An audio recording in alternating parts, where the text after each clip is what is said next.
When my dad died suddenly of a heart attack at 56, it seemed for us that time came to a crashing halt.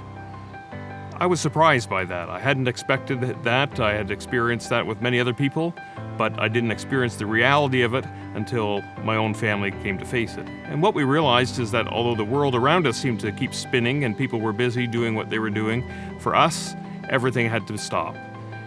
Looking back, I realize now that it was actually a natural thing that was happening, that our bodies were forcing us and our minds were forcing us to take the time to experience the loss of my dad and do the things that were important for us to do at that time. One of the things that happened for us initially was that we as a family stopped what we were doing and took the time to get together at my parents' house and begin to absorb what had happened, and then also begin to plan what we should do, not only for my dad to honor his memory, but also what should we do for ourselves, for our family, for our community. How would we plan a funeral that made sense and gave people the opportunity to pay their respects to him?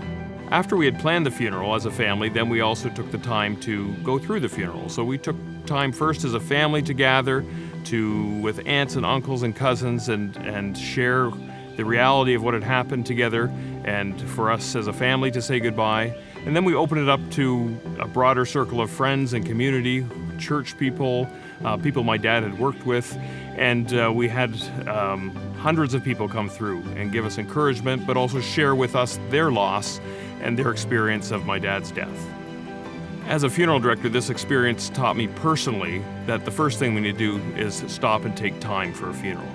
And so when we're planning ahead or whether we're planning at the time, one of the things I really encourage people is to allow themselves the time not only to think about what they want to do, to think about what would be important, but then also to take the time in that moment to do it.